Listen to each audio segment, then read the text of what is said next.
Chapter 126, I Want to Battle. The Academy would hold a competition every winter between all the majors according to tradition. The victor would gain rich rewards, and this was used to spur the students to study even harder. This was when the Academy was bustling the most, as the majors competed not only for rewards but also for the face of their major and teachers. Even the future of their teachers were closely tied to these battles. Therefore all the majors would send out their strongest students at this time every year to take part in the fighting. This was both for the students' own benefit and for the face and future status of the teachers within the academy. The dark major and light major had always been hated rivals. Open conflict and veiled struggles between the two majors had waged on for many years. The battle between the dark and light major was to determine who would win the title of the strongest major. This was why it had attracted so many observers. An enormous magic shield had enclosed the entire square, allowing combatants to battle to their heart's contents without causing injury to anyone. There were 5 participants from both the dark and light majors, and a fine show was being put on the stage. Han Shuo's gaze wandered around, finally resting on Fanny, who was sitting in the back corner of the row of teachers sitting at the front stage. Their section was raised and the teachers from all majors were sitting there. The dean was also sitting there quite primly. It looked like everyone was placing great importance on this time's demonstration. "Is anyone from our necromancy major part of the team?" Han Shuo started after Lisa had explained the situation for him and opened his mouth to ask her. Shaking her head, Lisa said, "Our necromancy major is an offshoot of the dark major. The dark major teachers and students were awfully afraid that we'd be a burden to them, so they didn't count us in for this time's demonstration at all. Therefore it's only students from the dark major being involved from beginning to end, and there's nothing to do with our necromancy major." "So that's the case. Who do you think will win between the light and dark major this time?" Han Shuo stared at the two groups within the square and asked carelessly. "Not sure. The dark and light major have always been the two strongest majors within the academy. After all these years the two majors have been trading the title of strongest major back and forth. No major has been able to win consecutively. The dark major won last year, but the captain that led the team last year has already graduated, whereas the light majors is still here. I think the dark major is in some trouble this time." Lisa fixed her gaze on the situation within the square and explained for Han Shuo.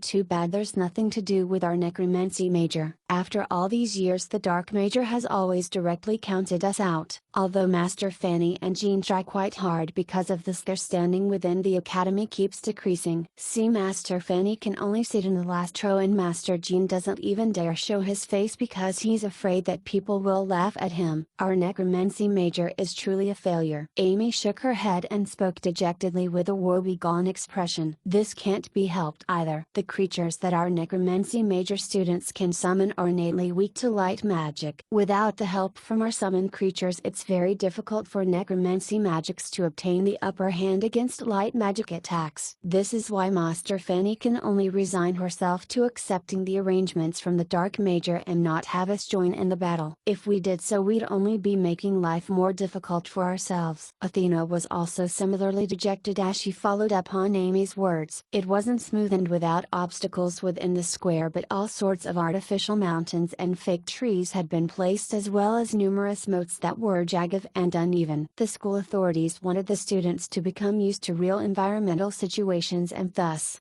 had made the battleground quite complicated. At this moment the 5 students from their respective majors were making use of the fake trees and grotesque rocks to conceal their bodies within the square. They would pop out and attack each other every now and then make use of the terrain to back off or regroup with their teammates. The enormous magical shield protecting the square also made the light hazy and dim. It looked like this had been a conscious decision to create this effect to make it easier for teams to cooperate. The two sides were probing each other when one of the members from the dark major suddenly clutched his stomach and fell down. Cold sweat beaded his forehead as his face was drained of all color. Dark Major Archmage Dio's facial expression changed drastically when he saw the situation develop, and he immediately spoke to Dean Emma. "Dean Philite seems to be feeling unwell. I'd like to halt the battle and see what's going on." Space Grand Megasima was also looking at the fallen Philite with some surprise. She seemed to be puzzled as to why he'd suddenly fallen down when the real fight had yet to take place. When she heard Dio's words she nodded and said, halt, let's see what's wrong with Phyllide. Emma then waved her hand and the enormous magic shield suddenly lit up. The other Dark Major students helped the anguished Phyllide to Dio. Dark Major Archmage Dio and several other Dark Major teachers examined Phyllide, with Dio finally speaking to Emma with a darkened face. Dean, Phyllide's eaten some food that he shouldn't have eaten. I don't think he can participate this time. Oh my gosh, what's going on? Phyllide is almost graduating and is someone who's about to become an adept mage within the Dark Major. He's also the current team leader and the strongest. If he suddenly can't participate, then the Dark Major has even less chance this time. Athena spoke with some worry as she looked at the pale Phyllide. Sarah nodded and spoke indeed. Keelung from the Light Major on the other side was captain of the Light Major team last year. It's said that he already has the strength of an adept mage but purposefully delayed the timing of his advancement due to this year's competition. With Phyllide present they would have been evenly matched, but now that this has happened it looks like the Dark Major is completely without hope. Han Sha-O with his sensitive hearing could clearly hear Emma and Dio's conversation. Because of Phylide's health issues, Dio was attempting to convince Emma to delay this year's battle for a few days, but Emma rejected Dio's request on the basis of Academy's rules. She only agreed to allow Dio to swap out for another Dark Major student on Phylide's behalf. Dio had a face full of fury as he argued shrilly with Emma, saying that this was a conspiracy and he demanded for Emma to change the day of the demonstration. It was pity that Archmage Dio was just a Dark Major teacher in the end and nationally wasn't more important than the Academy's rules. Unable to convince Emma, Dio said furiously, since this is the case then we're not competing, allow others to say what they will this time. Master Dio, please remember your status. Although an accident has occurred, I hope you don't think of changing the Academy's traditions. Please find a substitute for this year's demonstration and let's see it through. Emma, usually benevolent and kind, was obviously a bit annoyed as she spoke gravely to Dio. Apart from being a Space Grand Magus, Emma also had a sense of unquestionable authority since she'd established her position as Dean of the Academy. When such a severe warning was issued from her mouth, Dio was immediately dumbfounded. Thinking for a bit with a darkened face, Dio turned to look at Fanny, who sat in the corner, and spoke. Master Fanny, the Necromancy Major has never been a part of the combat after so many years. I think it's high time that the Necromancy Major send out someone. Please find someone to fill in Phylide's position so that the combat may continue. Originally sitting in the back row expressionlessly watching everything, Fanny suddenly started when she heard Dio's words. She immediately recollected herself as rage filled her face. Master Dio, what do you mean by this? Anyone could see that Dio had purposefully spoken to Fanny when he knew that he had no way to win after Phyllide bowed out. Even if they lost, those in the know could tell that Dio's actions were completely as a result of his bad temper. After all, the Necromancy Major was known for being weak. Dio could have asked anyone other than the Necromancy Major to fill in the spot. His actions were a noticeable jab at the Necromancy Major and could even be construed as humiliation for the Major. Master Fanny, as a member of the Dark Major, you still need to make an effort sometimes, wouldn't you say? Another Dark Major teacher off to the side naturally understood Dio's intentions and spoke up after thinking for a moment. The teachers next to Fanny were watching her with an expression of delighting in her miseries, with some also displaying expressions of pity. However, the Necromancy Major was well known for being weak and no one expressed anything. Expressions of watching a good show prevailed more than not. When do you usually ever think of our Necromancy Major? You think of us when you need someone to act as a scapegoat. I think not. Fanny had already lacked face with no Necromancy students participating, and she'd only hoped for the battle to be over as soon as possible so as to not suffer through the mockery and sympathetic gazes of others. Who would have known that she'd be so humiliated by Dio at the very end? This immediately roused her ire. Fanny was someone who was soft on the outside and tough on the inside, of this Han Shu was well aware of. Under normal circumstances, Fanny always greeted others with a smiling face and wouldn't cause conflict with others, but once someone stepped over her bottom line, Fanny would also fight back with all her strength. It was obvious that Dio had stepped over Fanny's bottom line this time. The conversations of the teachers on stage couldn't make it over here, so Lisa and the others were standing there other with looks of bafflement, not knowing why Fanny had suddenly stood up. When Han Shao relayed what was happening with a darkened face, they were all incredibly angry as they cursed at Dio's despicableness. A strong body was useful in moments like this. He pushed everyone blocking the way aside and walked towards the main stage amidst a flurry of student curses. He suddenly raised his voice, "Master Fanny, I would like to battle on behalf of Philide. I hope you approve." Han Shao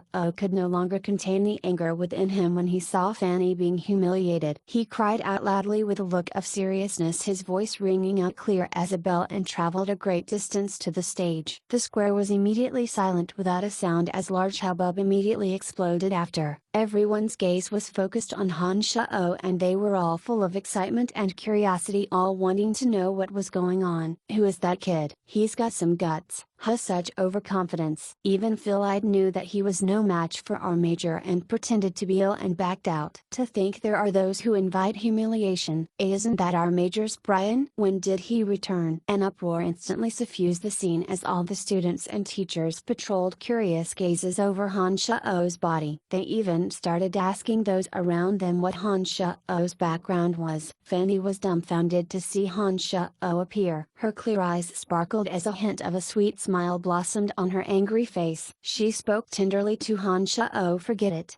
Can't you see that someone's purposefully using us as a scapegoat?" Nodding his head, Han Shao looked at Dio, who was busily pretending that nothing was out of the ordinary. He spoke to Fanny, "I know, but I still want to try. Our necromancy major has been quiet for so long that it's time we took our spot in the limelight again." This demonstration would affect the standing of all the teachers in the future. As a necromancy teacher, Fanny was being set up by someone like Dio. Han Shao would naturally not allow something like this to continue to happen. Some sort of message seemed to be conveyed from Han Shao's resolute gaze. Fanny stared dumbly at him for quite a few seconds before finally nodding. She spoke to Dio, "All right, I agree to your request. He will act as a substitute for Philide." Han Shao's identity was quickly revealed from the mouths of the necromancy students. His life as an errand slave to his experiences within the dark forest quickly made their ways to the ears of all the teachers and students present. When the tidbit of the old witch Camilla seeing Fanny and Han Shao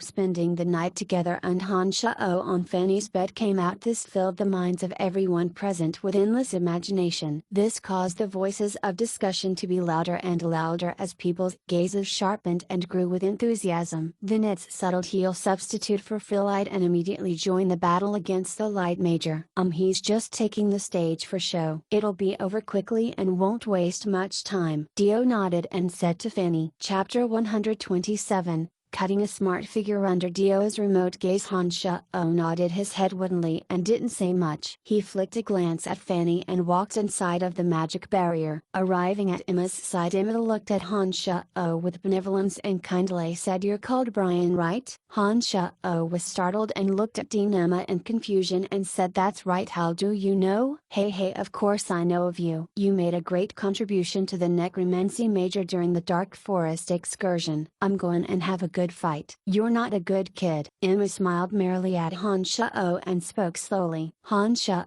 seemed to think there were some hidden connotations in Emma's words from the way she looked at him, but he didn't quite understand what she meant. He didn't pursue it and nodded politely at Emma, then walked into the square. After Emma opened the shield, Han Shao and the rest of the Dark Major as well as the Light Major all re-entered the square. When they walked inside, Han Shao suddenly noticed that what people saw inside and outside of the shield was different. When they looked in from the audience's perspective on the outside, they were able to see everything clearly, although the lighting was dim. But when Han Shao walked in himself, he discovered that it was much darker inside than outside. There were even a few wisps of fog floating around the interior. All sorts of trees, artificial mountains and moats existed, making the entire battlefield a place strewn with obstacles. Han Shao didn't dare to release the original's demons within the magic shield. After all, there there were so many audience members outside. Not only were there teachers from all majors, but the space archmage Dean Emma was there as well. With so many seasoned experts watching along with the existence of the shield, Han Sha-oh didn't dare take the risk of releasing the original demons. Even without the original demons, Han Sha-oh wasn't affected by the fog or duskiness due to the way his brain was developed. The sensitivity of his ears and eyes were far greater than any of the other students present within the square. Leveraging his eyes and ears, Han Sha-oh discovered that the 5 from the light major seemed to be setting something up under the guidance of Qi Lung. On the contrary, the 4 from the dark major were all trailing their heads in dejection. They looked like they'd all been forced into fighting. That made sense. Ever since losing Philide, they could tell from Dio's conversation that even Dio had given up on this year's battle. Having them battle was just for show. It was a given that they weren't willing to go on stage for a fight they knew they'd lose, but they couldn't disobey Dio's orders either. It was no wonder they were drooping their heads and had no morale whatsoever. Since they'd entered the fighting grounds, the 4 of them had had no inclination to discuss any details with Han Sha-oh. It looked like they were planning on acting according to what Dio had said and just make a random showing. From where Han Sha-oh stood, he could see all of their expressions. Yet he didn't say much. He just chanted a section of magical incantation and summoned a few small skeletons and zombie warriors to battle. The small skeletons and zombie warriors appeared faster than normal beneath Han Sha-oh's incantation. The 6 skeletal warriors and 3 zombie warriors appeared in almost the blink of an eye within the square. There was no pause in between each one, and their speed was astonishing. Yo, that fellow's incantation speed is rather abnormally fast. He's summoned so many creatures in the blink of an eye. Those observing in the crowd were students and teachers from all majors. They naturally understood that the chanting of a magical incantation needed to be in concert with the speed and concentrating mental strength. If the 2 magics had a short interval in between them, that meant that the speed and concentrating mental strength was also very fast. They all displayed expressions of astonishment when they saw Han Sha-oh summon so many dark creatures in such a small time frame. Even Dean Emma's eyes gleamed as she looked at Han Sha-oh in interest, as if she was very curious as to what Han Sha-oh was prepared to do. Humphrey, light magic is the antithesis of dark creatures. He might as well save his mental strength for a few more necromancy magics as opposed to wasting his mental strength in summoning dark creatures. One of the dark major teachers jeered as he looked at Han Sha-oh. Fanny sat beside him, so these words were obviously meant for Fanny. Anger appeared on Fanny's face, but she didn't say a thing. After summoning the skeletal warriors and zombies, Han Sha-oh was secretly delighted. When he'd summoned so many dark creatures previously, he'd felt a significant decrease in his mental strength. However, this time, after completing the summoning of so many dark creatures, the amount of mental strength depleted was negligible to Han Sha-oh. This was a practical demonstration that Han Sha-oh's mental strength had also increased by quite a lot. Joy filling his heart, Han Sha-oh once again chanted an incantation, and a few more skeletal warriors, zombie warriors and ghouls appeared. As he was summoning these dark creatures, Han Sha-oh had already left the clump of dark major students and arrived on the leftmost corner of the square. There was cover from artificial mountains and fake trees, as well as fog wreathing the area. Therefore the light and dark major students wouldn't be able to see his motions. When the dark creatures came out, they waved the weapons in their hands according to Han Sha-oh's commands and quickly began to set up traps within the area. Ropes and snares, as well as further deepened moats, became hidden dangers in the area. The skeletal warriors raised their bone daggers to work quickly. The ghouls speedily moved the dirt to pile up in the front and formed a wall that would impede others from entering the side. The zombie warriors then used the wooden clubs in their hands to make the mud walls a bit thicker and firmer. The 3 dark creatures started working orderly and without confusion under Han Sha-oh mental manipulation. Under the gaze of the students and teachers, outsiders, they began to calmly and gravely set up the damaging traps as if Han Sha-oh was a calm hunter. They'd all originally held the mindset of watching a joke, but when they saw so many dark creatures appear together and quickly work to set up the traps. Their expressions turned from comical to gravely serious. As long as a necromancer's mental strength is strong enough, he can summon in endless numbers of dark creatures. Only necromancers can use their dark creatures to complete work that requires manual labor. This is the kind of advantage that all other mages aren't able to emulate. This little fellow's methods have thoroughly utilized the advantage of necromancers being able to utilize dark creatures. His mind is rather nimble. I think there will be a spot of interest with the fight this time. Dinah flicked a slight smile at Dio and said faintly. Snorting lightly, Dio's expression was still cold and remote. He still has to lure the people into his traps in order for them to be effective. I think the necromancy fellow will be hard pressed to do that. When he appears in front of the light major students, a wave of magical attacks will be enough to lay him flat. By then his traps will be completely useless. Dio couldn't help but be a bit regretful when his words finished. If he'd instructed the other four to work together with Han Shao, then perhaps he could have lured the light major students into the traps and maybe truly caused some misfortunes to happen. But battle had officially begun by now, and no matter how much Dio regretted things, there was nothing for it now. Coldly surveying everything within the square, Fanny's bright eyes landed on Han Shao. She didn't relax for a single second and didn't pay any attention to the mockery and jeering from those around her. They say that a man seriously going about his business held the most allure. At this moment Han Shao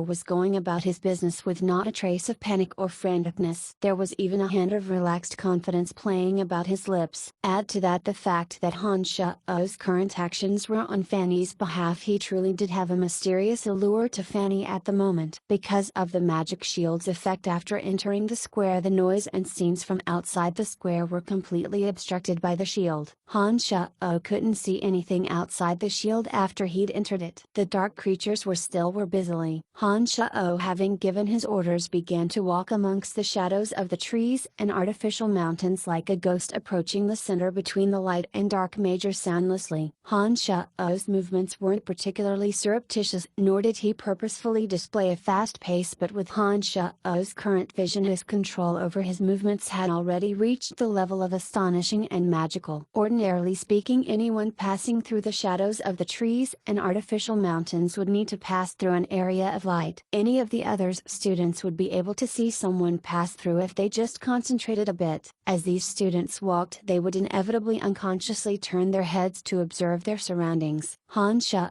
would only suddenly move through two shadows in the instant that they moved their eyes or when they happened to blink. It was as difficult as trying to scale the heavens for an ordinary person to grasp that instant of open space. It could even be said that it was a wonderful art, but the current Han Shao had well and truly accomplished it. Therefore no one discovered traces of Han Shao's footsteps as he snuck through the shadows and arrived at the artificial mountains at the center between the light and dark majors. The students and teachers observing on the outside also found it odd why the students inside hadn't seemed to notice Han Shao. This bizarre phenomenon made them feel that something was afoot. However, Emma and several other archmages with unparalleled vision happened to observe some peculiarities at the same time. Emma didn't say much after her eyes lit up, but two wind and water archmages exchanged shocked glances. Their originally disinterested expressions instantly refocused on Han Shao. Dio's face darkened even further. He hadn't thought either that Han Shao would have such ridiculous powers of judgment and vision. As he was reeling in shock, he couldn't help but look at Fanny behind him, wondering if Han Shao's wondrous abilities came from Fanny. Han Shao stopped in the shadows of an artificial mountain and stood there without moving. The light major students had spread out and were cautiously probing in all directions on light footsteps moving slowly towards the dark major's territory and using the surrounding trees and artificial mountains to conceal their movement. It looked like they hadn't lowered their guard even though Philide had been taken out of the picture. On the contrary, the four from the dark major side were lazily approaching the center area. Their expressions were dour and dejected as they complained ceaselessly. They seemed to be venting the anguish within their hearts. In their condition they were likely to be demolished by the Light Major's first round of attacks. A Light Major student suddenly approached where Han Sha-O was and looked at the artificial mountains in which Han Sha-O was concealing himself. He was paying attention to the direction where the Dark Major students were going to appear, drifting closer to the artificial mountain Han Sha-O was residing in without any guard up at all. This Light Major student was about 10 paces away from the closest person. He'd initially looked over the artificial mountains as he walked closer and didn't pay much attention to things. When he didn't discover anything out of the ordinary, he started walking over with his guard down. Within the shadows, Han Sha-O's body was almost one with them. His body was like a boulder as he stood there unmoving. The audience outside looked on as the Light Major student approached Han Sha-O in the shadows, sucking in a breath as the entire scene became deathly quiet. Suddenly Han Sha-O, hidden within the shadows, became a demon concealed by the darkness. His demonic arms suddenly opened as one hand covered the mouth of the Light Major student, the other hand abruptly closed on his body, and the Light Major student was dragged into the darkness. Just as the Light Major student was reacting with astonishment, Han Sha-O brought a fist crashing down onto the back of his head. The Light Major student went limp and he fell directly unconscious. Within the darkness, Han Sha-O dragged this Light Major student into the shadows and quickly swapped clothes. He then strode out openly from the shadows and slowly approached the center. The 5 Light Major students were more than 10 paces apart from each other. They could see those beside them but could only determine that they were on the same side via the same clothes due to the fog and duskiness. They couldn't see faces or features clearly. Add to that the fact that winter clothes tended to be thicker and made all their bodies bulkier. Therefore Han Sha-O's appearance didn't draw anyone else's attention. However, the students and teachers within the square got a full view of what was about to happen. The outside was going crazy with noisy chatter and discussion. The necromancy major had suddenly become the center of attention. Lisa and the others' yells stood out even in the midst of the boisterous square. "Oh my gosh, that's incredible, he took out a person just like that." The 5 from the Light Major have been observing their surroundings with their eyes for half the day. How could they have not discovered that he's approaching them? How is that possible? He's become part of the Light Major team now. I think the Light Major fellows are in big trouble this time. Their companion has suddenly become a ticking time bomb, but no one realizes it. This is quite interesting. Voices raised in incredible conversation rose and fell in waves. The students still found everything hard to believe, but given that the truth was right in front of them, they had no choice but to believe. "Master Fanny, your student is quite interesting." Dio's usually cold and remote face had become much more tender as he looked at the composed Fanny. However,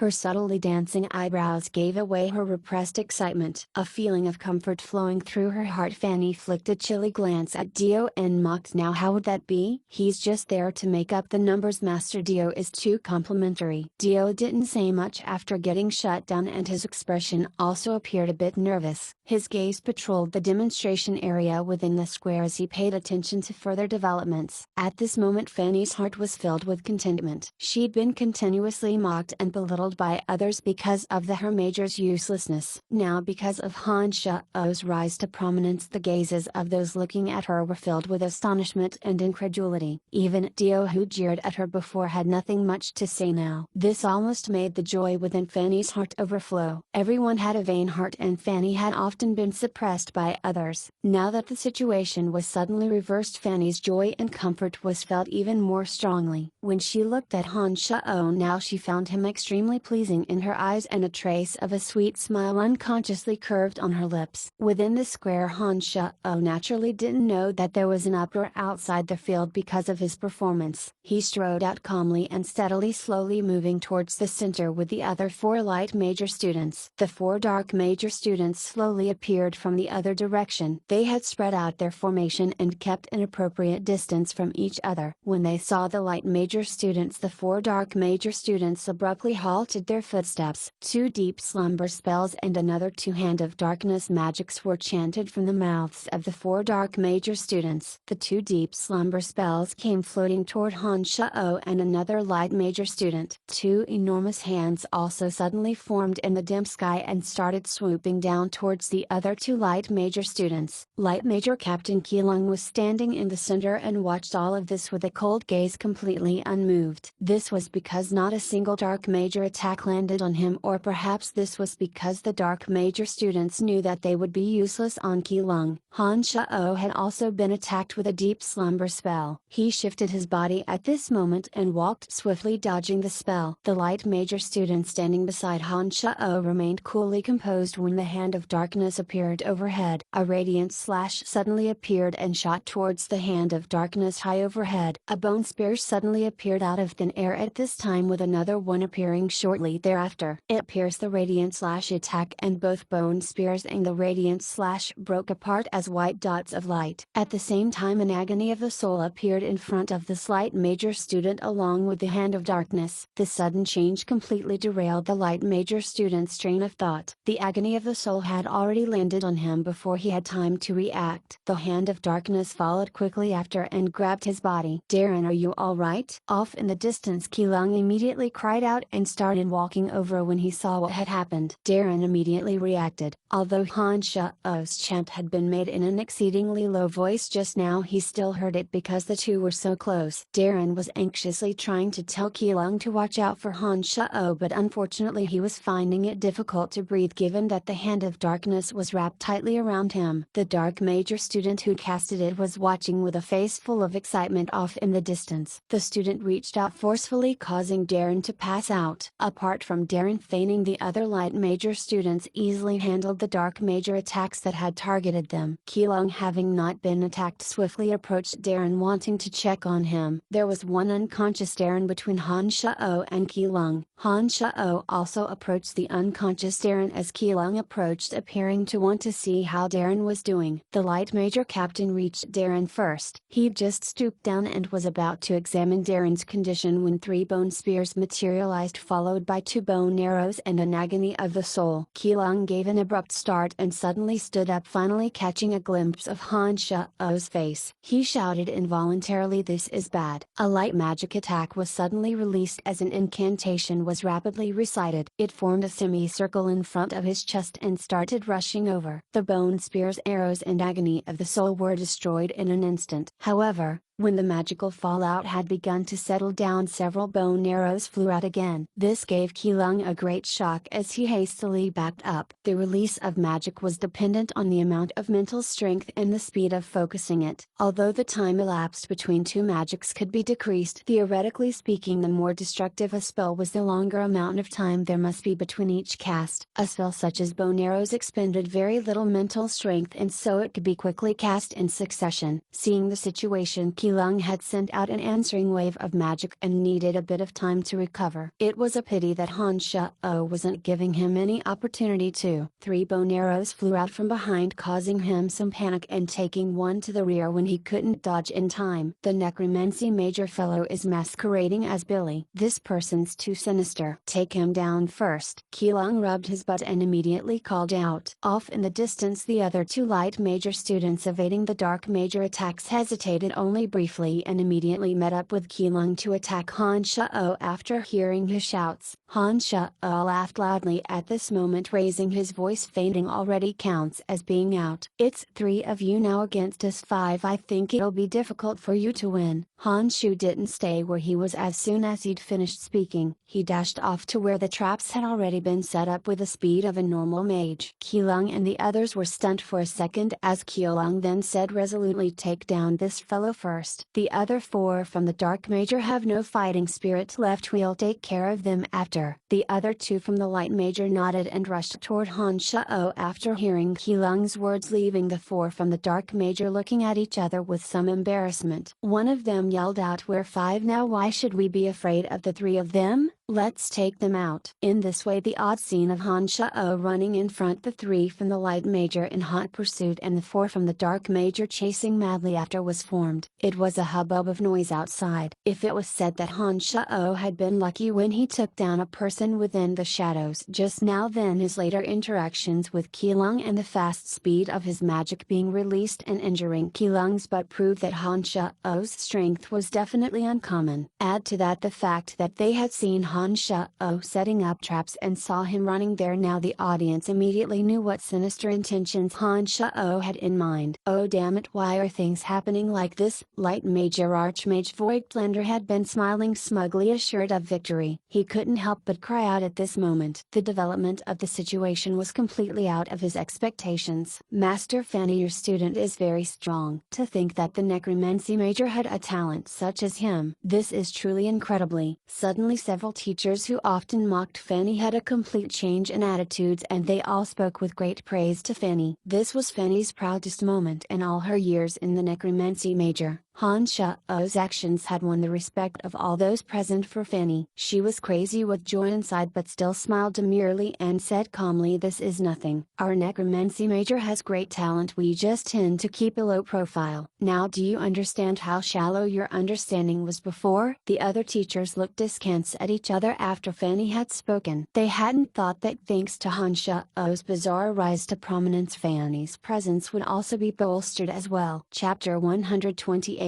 Stomping all of them together amidst the clamor from outside the arena, Han Shuo's body leapt as he threaded through a wall that he had constructed earlier, landing onto the flat ground behind it. The traps that the skeletal warriors had dug up were a few paces behind Han Shuo, with branches and twigs concealing the entrance of the traps. The ghouls had covered the exterior with dirt and it all looked quite normal. Having completed their mission, the dark creatures spread out according to Han Shuo's orders, hiding behind the big trees and artificial mountains in the back. Han Shuo then stood behind the earthen wall, firing out bone spears and bone arrows, again attacking the three quickly approaching light major students. You're asking for trouble by openly attacking us. Qilong drew near as two radiant slashes flew out, destroying the attacks that Han Shuo had sent their way, rapidly approaching Han Shuo with the other two students. The other two students also recited incantations just before reaching Han Shuo, demolishing the earthen walls that Han Shuo had just erected. One of them walked over the dirt, setting foot into a snare on the ground. Han Shuo immediately gave an order to the zombie controlling the trap. When he saw that the zombie warrior standing in the distance suddenly yanked hard on the rope in his hand. The loose rope suddenly tightened beneath the light major student's foot and abruptly entwined around his ankle, sending him soaring into the sky. Damn it! Qilong roared and was about to make a play to save the light major student when Han Shuo, standing quite a distance away, sent bone spear attacks at him from another direction, forcing him to temporarily retreat. The other student, however, had sharp eyes and nimble fingers and released a radiant slash, slashing through the rope. This caused the captured student to free fall from a great distance and cry out in pain. A large stone bound by a rope suddenly started rolling down from the artificial mountain from the left and came crashing towards Qilong and the others. They gave a great start of fright and also released magic at the same time to defend against the large rock, hurrying in the direction of the other traps afterwards. Light magic had a marvelous effect in restraining dark creatures, but the ones that Han Shuo had summoned never engaged them in direct combat. Rather, they leveraged other tools and elements to attack the three light major students. This caused the restraining effect that the light major had on dark creatures to be completely nullified. Finally, the four dark major students who were chasing them also arrived. When they saw the three from the light major busily fending off the attacks from the traps, they immediately joined in the fray with great gusto. They started chanting dark major magic from not too far away, preparing to add fuel to the flame and offer Han Shuo their assistance. A string of magical incantations suddenly sang out of Qilong's mouth. Eye-searing light abruptly shot out of the darkened sky. Everyone's eyes temporarily lost vision wherever the extreme light landed. Even the other two light major students didn't have enough time to react, as they temporarily lost sight of everything happening around them. Qilong had closed his eyes beforehand and calculated when the strong light spell would arrive. He suddenly opened his eyes and was ready to deal out a devastating blow that would turn the tide against all those who'd lost their sight. However, in the second that he opened his eyes, he didn't even have time to chant any magic incantation before he saw more than 10 skeletal and zombie warriors surrounding him. Under the strength of 2 zombie warriors pushing him, his body backed up against its will as he fell into a trap when his foot stepped out into empty air. The other light major and dark major students who'd lost their sight were all standing there extremely anxious. The dark creatures advanced upon them one by one and picked them up or pushed them, throwing all of them into the traps, making an exception for no one. The strong light spell was an extreme shock to the eyes of ordinary people. Han Shao had also fallen victim due to its swiftness, but his body was different than that of ordinary people and his eyes recovered extremely swiftly. Most would need at least 10 seconds to recover from such a bright flash, but Han Shao was out for only 2 seconds. Before the effects from the strong light spell had fully faded away and before Qilong had even opened his eyes, Han Shao had already recovered and directed the dark creatures into action that would change the course of the battle. He wrenched around the outcome of the battle and settled it with one move. Not only the students from the light major, Han Shao had also thrown the 4 from the dark major into the pit as well. The trap had been dug quite deeply and could more than hold these small mages who didn't know the levitation spell yet. There were also dark creatures holding large stones standing over them, ready to fling them down at any time. This heralded the conclusion of the competition. Dio had been watching with a more relaxed face and excitement when Han Shao had been performing particularly well earlier, but when Han Shao had targeted even the dark major students and thrown them into the trap in the end, he snorted coldly and once again tightened his facial expression, speaking to Fanny. Your student has no sense of team spirit. Look at what he's done. I think it's your 4 students who had no morale from beginning to end. They weren't that useful at all. Brian must have thought that they were useless and wanted to give them this reminder. It's just a joke, no big deal. Fanny was in grand spirits as she chuckled and reposited Dio's words. On the other side, Light Major Archmage Voigtlander stood up with a face full of depressed dejection. He flourished his sleeves and spoke to Emma, leaving the square afterwards, leaving behind only Master Beecher to clean up the aftermath of the competition. According to logic, because the necromancy magic was tied into the Dark Major and that Han Shao had taken the field in lieu of Phili, this should have been a Dark Major victory. But Han Shao's motions were a direct slap to Dio's face. This made it difficult for Dio to be happy. When he saw Voigtlander give a random word of instruction to a teacher behind him, he also took his leave from Dean Emma and left gloomily. As for Lisa and the other necromancy major students, they erupted into enthusiastic cheers. This was the proudest moment that the necromancy had had in many years. They'd always been suppressed and mocked, but because of Han Shao's sudden appearance, not only had they salvaged Fanny's face, but all the students of the necromancy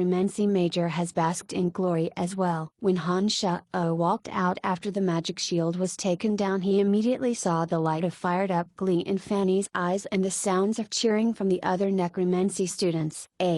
Although the circumstances are a bit odd, I still must announce that the Dark Major has won this year's demonstration. Those who have participated in the fight will receive a space ring personally refined by me. Everyone will also receive a magic staff. I hope you will continue to learn and improve yourselves. Emma's voice sounded out smoothly after Han Shao had walked out and carried throughout the entire square. As onlookers watched in admiration, Han Shao was the first to walk to Emma's side and receive the rewards from this time's battle. Those from the Dark Major side had finally crawled out of the trap with help from others. They were just about to get their revenge on Han Shao when they heard Emma's announcement, and smiles made their way to their faces again. They ambled over to Emma. Han Shao swept the space ring with his mental strength after receiving it and was quite satisfied. The capacity of the space ring personally refined by Archmage Emma was at least 5 times greater than the one worn by Han Shao right now. The materials needed to refine such a large space ring would be even more uncommon. It also looked like only a character on the level of a space archmage would be able to refine it. Part 2. Up until now, Han Shao had never used a magical staff when casting magics.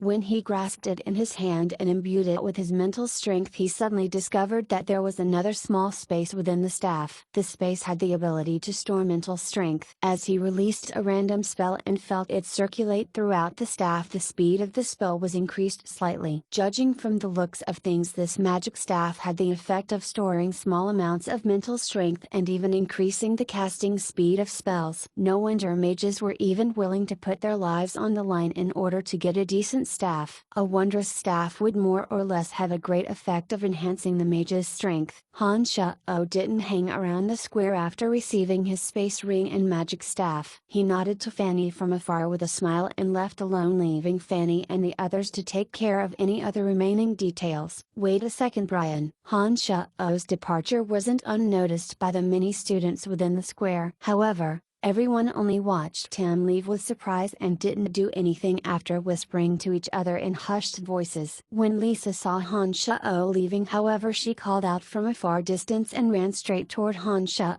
After leaving the square and arriving at the necromancy major's training fields, there was a look of astounded excitement on Lisa's face. She stared at Han Shao and kept up a running litany of questions. You were too amazing today. You handled them all by yourself. You did it all with a natural and smooth style. How did you do it? Shrugging, Han Shao said noncommittally, it wasn't that I was strong but just that they were too weak. Han Shao had met many people during his trip to the Dark Forest that were all adept mages or senior swordsmen. He'd even met Swordmaster Trunks and Archmage Emily. Those Migrata Guild guards, including Duke and Eric who'd shown up later, were experts who had experienced many battles and had astonishing strength. Having fought against these people, Han Shao had basically experienced all sorts of situations. He'd just faced off against mages who had yet to reach the adept stage and whose battle experience was even more lacking. He naturally held every advantage, and it would have been odd had he not won instead. If Han Shao had mobilized the little skeleton, his own martial techniques, and the Demon Slayer edge, he wouldn't have needed to use any schemes or traps. He'd be able to completely annihilate the 5 light major students with his own strength, denying them the slightest change of resistance. When did you get this strong? Lisa watched Han Shao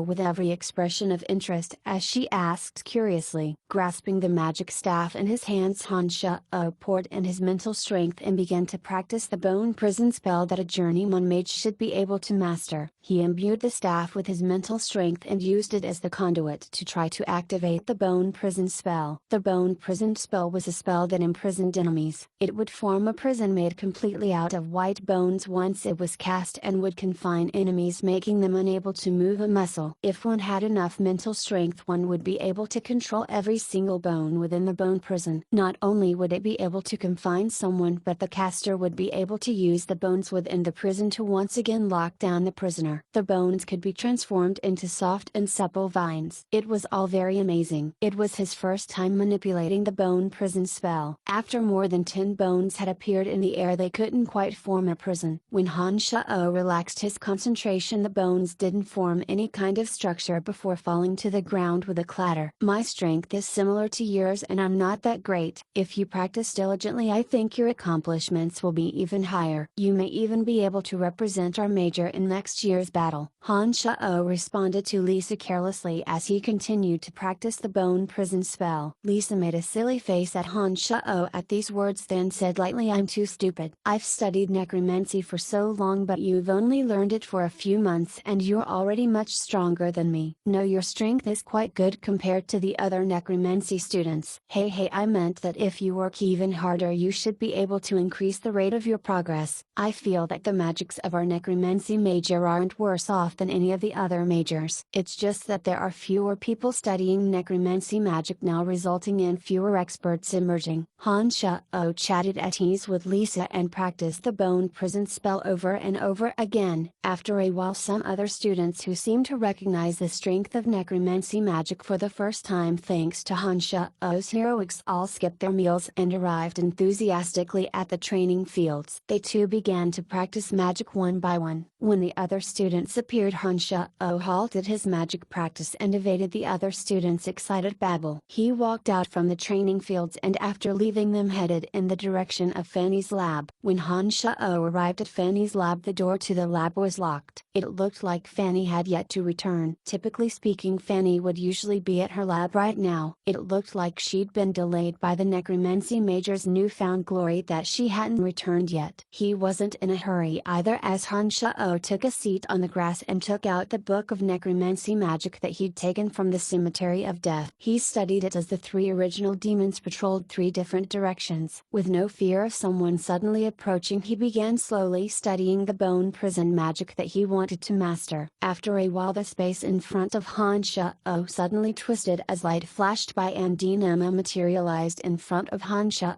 Giving a start of fright, Han Shao immediately quickly put the book of necromancy magic away in the space ring and wore a smile on his face. He said to Dean Emma, "Hello Dean, what are you doing here?" Dean Emma looked kindly at Han Shao and an admiring smile appeared on her wrinkled face. She opened her mouth to say, "You're a hard-working child, alright. You aren't willing to waste the slightest bit of time and still study while you're waiting for Fanny. No wonder you've had such accomplishments in such a short amount of time. Han Shao felt a bit baffled by Emma's words. He didn't know why Emma had soundlessly appeared here and spoken such odd words to him. He thought for a bit and looked at Emma with a frown. He opened his mouth to ask, "Have you come in search of me?" Nodding, Emma said straightforwardly, "Of course. Hey, I didn't appear here because I failed a space magic spell." "Then do you need something from me?" Han Shao hesitated and then asked again. Emma smiled kindly after hearing Han Shao's question. "I actually want to thank you. If it weren't for you last time, I wouldn't have known that Camilla was a member of the Black Underworld organization from the KC Empire." Han Shao gave another start of fright upon hearing these words. Han Shao hadn't breathed a word of this to anyone other than Candide, and now that Emma suddenly spoke of this, it really did frighten Han Shao. His thoughts raced as he looked at Emma. "Did Master Candide tell you this?" Nodding, Emma smiled. "Smart kid. Our house's old man says you're a good talent, and Fanny's mentioned it to me as well. After today's competition, I've discovered that there are indeed some mysterious things about of you. However, I won't ask you why. I only wanted to try to convince you of something with my visit this time." Shock written all over his face. Han Shao would have never expected that Emma and Candide from the Dark Mantle would be husband and wife. No wonder Emma looked at him with that strange look before the battle. "What would you like to tell me?" Han Shao stared at Emma after coming back to himself. "I can tell from your gaze that you have feelings for Fanny, but I hope that you don't develop anything with her before you're strong enough. If you're still just a student who has yet to graduate and your relationship crosses over that bottom line, it won't be good for either you or Fanny, particularly Fanny. This could give rise to unnecessary troubles." Emma stared at Han Shao and spoke sincerely, hesitating and then opening her mouth once again. "This is for your own good and Fanny's. I hope you take heed of my words of wisdom. When you graduate from the necromancy major and you're stronger than Fanny, I can even help you then if you run into issues in your relationship with Fanny. Fanny's coming. I'll take my leave now." Emma's figure once again vanished after she'd finished speaking. When Emma had just disappeared, Han Shao also heard the sounds of Fanny approaching. Chapter 129. Flirting with Master Fanny. "What are you doing here?" Fanny called out in surprise when she caught a glimpse of Han Shao from far away. There was a delighted smile all over her face. Han Shao left the patch of grass behind the lab and strode towards Fanny. "I came to find you and saw that you hadn't returned yet, so I decided to wait for a while." Han Shao had to seriously consider Emma's words. From her words, Han Shao understood that if they truly had a relationship within the academy, it might actually affect each other. Han Shao wasn't scared of anything happening to him, but he really didn't want to see anything negative affect Fanny. "Come in, let's chat." Fanny was smiling a lot more than usual because she was in a happy mood. She opened to the door to the lab and gestured for Han Shao to hurry and come in. When Han Shao entered the lab, Fanny's beautiful eyes stared a bit fervently at Han Shao.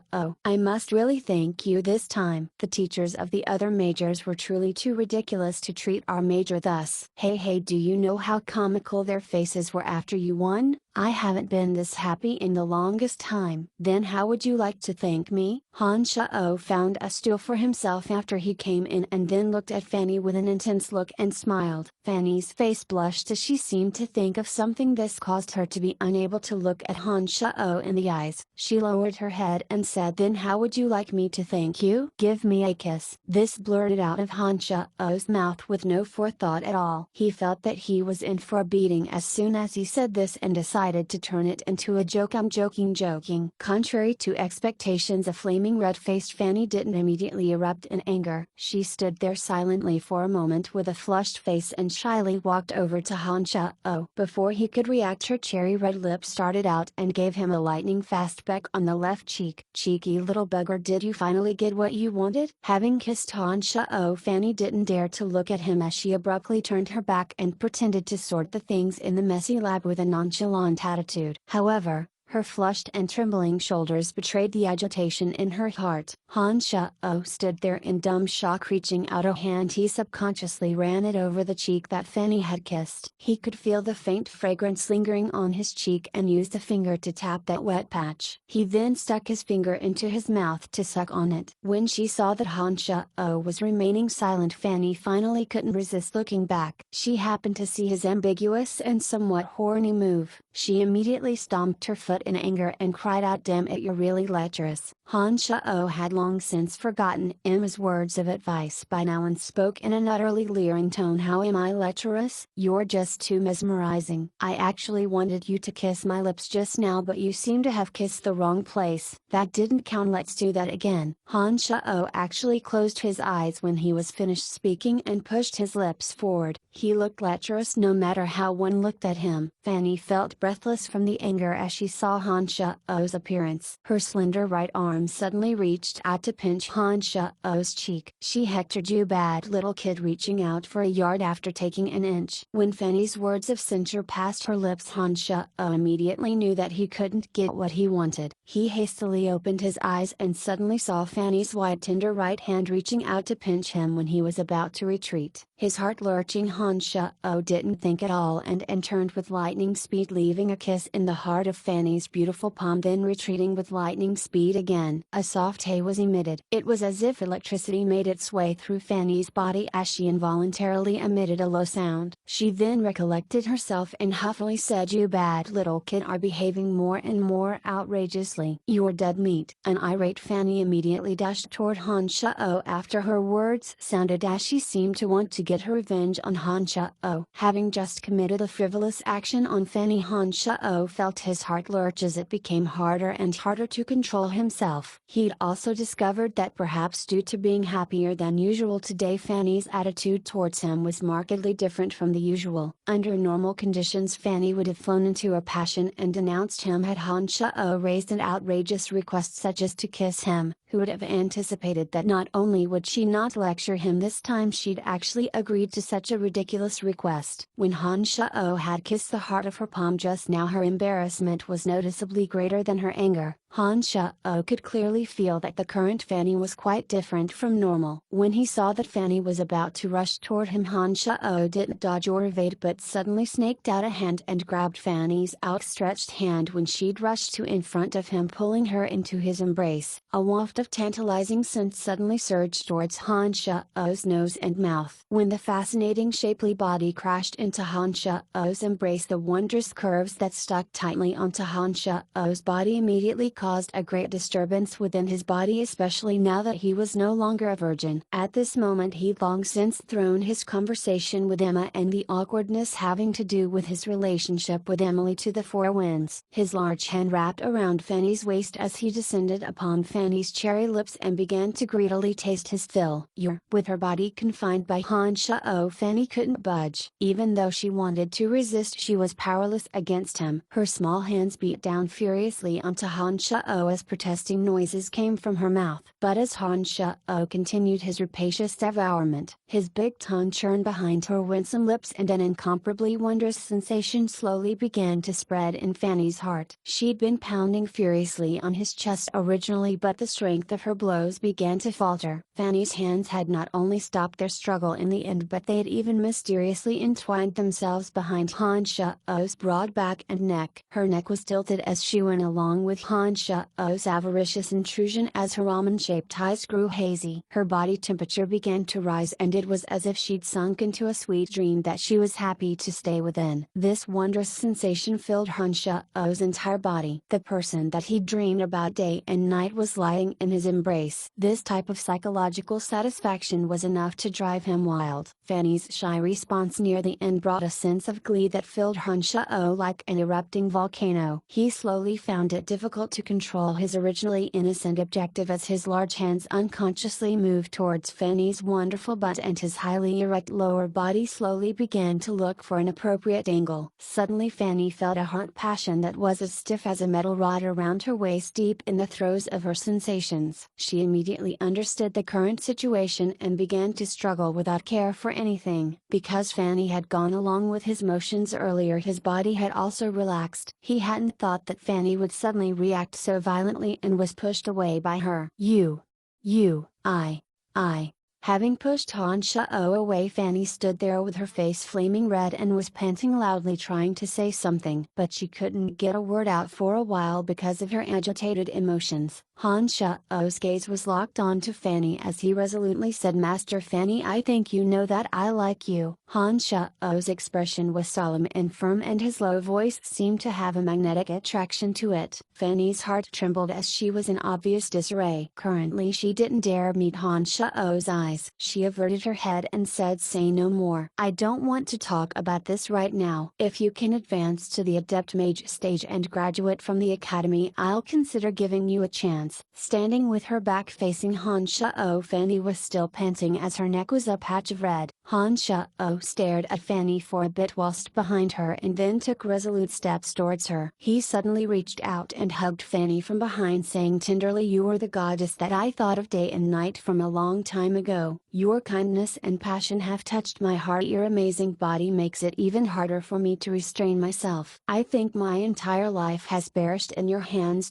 When Han Shao had hugged Fanny, at first she'd trembled and wanted to break free. But when Han Shao started his passionate declaration of love, her body had gone limp and it was as if she'd melted as she leaned softly into Han Shao's chest, her cherry lips opening and closing. "Really, I think I'm unable to escape your spell. The honor of the necromancy major, personal glory and rich rewards have no value in my eye. I didn't want to see anyone insult you, and so I stepped out to do battle. All I did was for you. I think you've known of my feelings a long time ago." Han Shao put a spin on her passionate topic and spoke of it with sincerity that overflowed with emotions. This caused Fanny's body to burn up and she breathed even more loudly due to the agitation of her feelings. After a while Fanny used an almost inaudible voice to say shyly, I actually know all this. However, our current statuses aren't that appropriate. This will be disadvantageous to both of us. If you graduate from the necromancy major, then we can These words revealed Fanny's internal thoughts, and Han Shao's heart was immediately drowning in gleeful joy. He then wrapped his arm around Fanny's waist, one that had not an ounce of fat on it, and brought his mouth close to Fanny's exquisite ear. He blew hot air into it and said wickedly, "I don't know, can you tell me what?" Han Shao was holding Fanny and thus could clearly feel her shudder when he blew into her ear. That marvelous subtle sensation had a different kind of allure to it compared to the excitement of previous. Han Shao quite relished the situation. "You bad little kid. What did I do wrong in this life to take you in as a student?" Alright. If you graduate from the academy, I'll be your girlfriend. Does this answer satisfy you?" Fanny turned around, rolled her eyes with a hotly flushing face and spoke softly. With extreme joy and pride fully occupying all of his heart, Han Shao only felt that this moment was the one most worth celebrating in his life. He stood there and smiled dumbly, not saying anything. "Get out. I don't want to see you today. Hold whatever matters you want to mention. I want to be alone for now." As Han Shao stood there and had a silly smile on his face, Fanny shoved him away in her shyness and pushed him out the door. Just as Han Shao had been pushed to the laboratory door, Han Shao suddenly chuckled and reached out a hand, blocking the door that Fanny was about to close. He then said to Fanny, "Wait one more second." Fanny couldn't close the door with Han Shao's hand blocking it. She glared at Han Shao with a red face and said huffily, "What else do you want? Haven't you bullied me enough today?" No, Han Shao argued and said, "I agree with everything you said. But when I won today's battle, I received a space ring that Dinama had crafted herself. This space ring is of a much higher quality than the one I have, so I temporarily have no use for my space space ring. I'd like to give mine to you, Han Shao said tenderly with a smile to Fanny. I can't accept anything more from you. If I wear your space ring, then people will absolutely misunderstand our relationship. That won't do. Fanny declined Han Shao's gift with a reddened face. Han Shao abruptly halted and then understood after Fanny's explanations. Han Shao had planned on giving Yuna's space ring to Fanny, but he'd suddenly received Emma's space ring and thus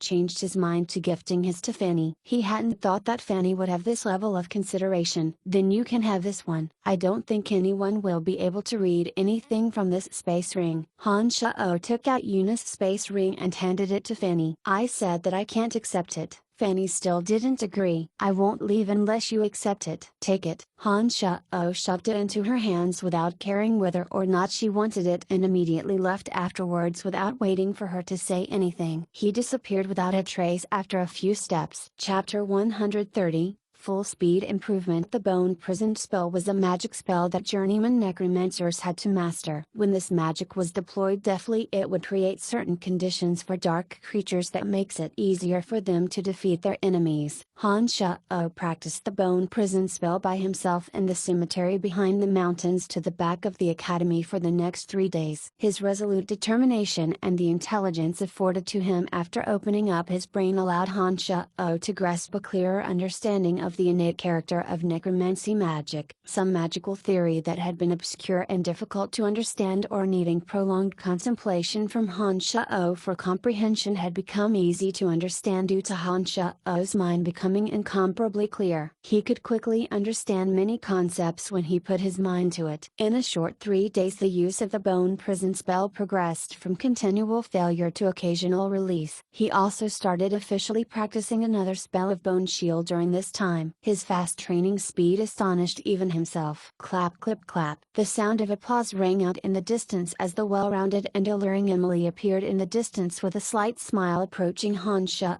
slowly. Halting his magic practice session, Han Shao looked at Emily and said, I've already met up with Candide. Who could have thought that your identity in the dark mantle is this high? Looks like your mission will include me in it.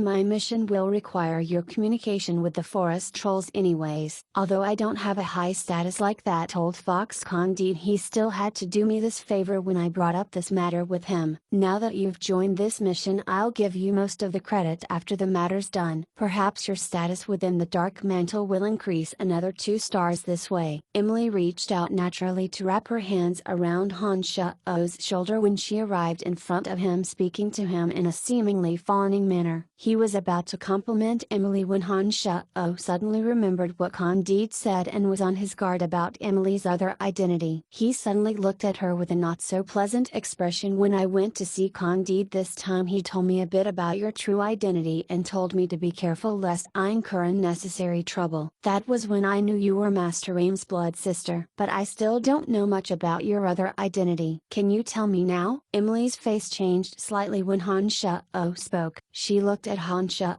deeply and then sighed lowly, speaking, looks like Candide does value you highly and he's deathly afraid that I'll lie to you. Alright then, since this is the case, I won't have to conceal some things from you then. I've actually been married for many years already, except my husband went out to war right after we were married and then died in the battlefield. I've been a widow until now. Han Shao became silent after Emily's words, finally speaking after a while. It looks like that person's status must be high to warrant such a reminder from Candide. Nodding, Emily said, yes, but that person's already dead and there's nothing much worth discussing. Because of my involvement with the Dark Mantle, I had a few missions to execute after he died and my actions were a bit odd because of the missions. This has caused my reputation to be a bit damaged amongst the upper echelons of society in the Empire. Why do you say that? Han Shao looked at Emily and asked faintly. Emily shook her head self-deprecatingly as she spoke with a dejected look, just like when you saw me just now and took me for a wanton woman because of my status as a widow. It was inevitable that some gossip would start up because I had to come in contact with people when executing Dark Mantle missions. Han Shao had taken Emily's virginity from her. Therefore, while others may not believe her, but Han Shao had no choice but to believe her. She was in such a dejected mood right cried now that Han Sha unconsciously reached out a hand and wrapped her in his embrace, saying tenderly, I don't care what other people think, but I took your innocence from you and naturally know that you're not like what they say you are. Be at ease, I won't be affected by those kinds of words. Shaking her head with some gratitude, Emily said forlornly, Candide's words reminded me it looks like I must face reality. With your strength and rate of improvement your future is bright without parallel. But because of the particulars of my status it looks like I can only maintain an underground relationship with you. To do otherwise would bring no benefits to either of us. Han Sha-o was well aware of the meaning behind Emily's words. It was like when Emma had reminded him to be careful of the relationship between him and Fanny. There were some unavoidable taboos having to do with status in this world. If the rules were challenged one would meet heavy oppression. He kissed Emily as she laid in his arms. Han Sha-o spoke coolly with a darkened face, don't you worry, I won't force you to hide for the rest of your life. We'll be able to interact out in the open one day. I don't dare do so yet because I haven't yet climbed high enough. If my status is enough to decide everyone's life or death one day, I think everyone will shut up or give us well wishes if they ever open their mouths. Emily's face showed delighted joy when she heard these words as she turned Han Sha-o's embrace around to hug him fiercely. She said with emotion, you can do it, I believe you. After a round of entwinement, Emily spoke to Han Sha-o with a hotly flushed body. Hurry and handle the matter with the forest trolls. The McGrady Guild people have already contacted the merchants that deal with the forest trolls and they're heading for the Dark Forest. They're planning on buying the batch of siege weapons. You have to make the forest trolls sell the weapons to them. Nodding to indicate his understanding, Han Sha-o thought for a bit and said, I have good relations with a robber. He wants to do this mission with us. Can we possibly add him? No problem. I'm in charge of this mission and plenty of my people are on it already. It makes no difference if another one joins. If he's trustworthy I'll deploy him immediately when I get back. This way I can contact you through him whilst you're at the academy. After all, it's not entirely appropriate for me to come into contact with you directly at school with my identity. Emily was quite forthright as she immediately agreed to Han Sha-o's suggestion. Alright, he's called Chester and should be the guard in charge of the northern stronghold as of this moment. If you have any instructions and are not at liberty to venture outside to take action yourself, let him do it. I'll make a trip to the Dark Forest as soon as possible. Go about your business at ease. Han Sha-o opened his mouth to speak with Emily. Okay, I'll be in touch if anything crops up.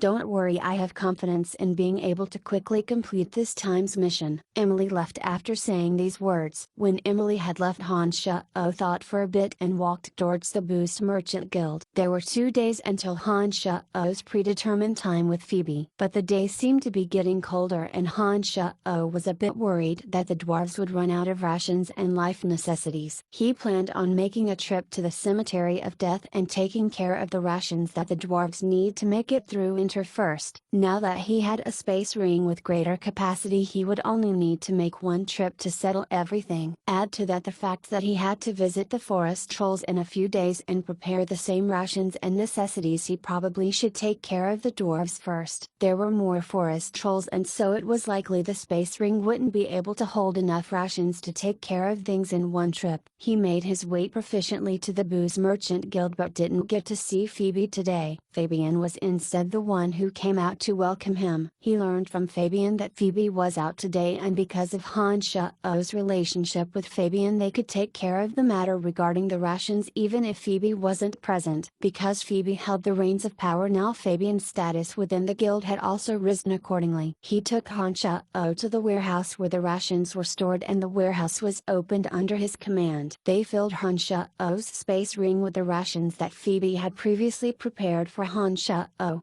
Tell Phoebe from me that I still need more. Please have her prepare them for me and we'll settle the accounts at once when I swing by 2 days later. Han Sha-o said with a smile as he looked at Fabian. Hey, no problem. With our relationship I can take care of a small matter like this. Don't worry. Fabian spoke merrily to Han Sha-o as he promised. It looks like Mr. Fabian's role within the guild is becoming higher and higher. Han Shao was surprised to see Fabian agree so easily. Not at all, not at all. This is all thanks to you. If it wasn't for you, I don't think I would have made my way up so easily. The reason Miss Phoebe values me so is also because I introduced you to her, I think. To be honest, I really need to thank you. Hey, even my nephew Jack has benefited from acquainting you. You truly bring great fortune to us. Fabian looked at Han Shao as he spoke earnestly. You're too polite. Please say hi to Jack for me and tell him I came by. However, I'm a bit busy today and don't have idle time to chat. Han Shao exchanged some pleasantries with Fabian and left with a smile.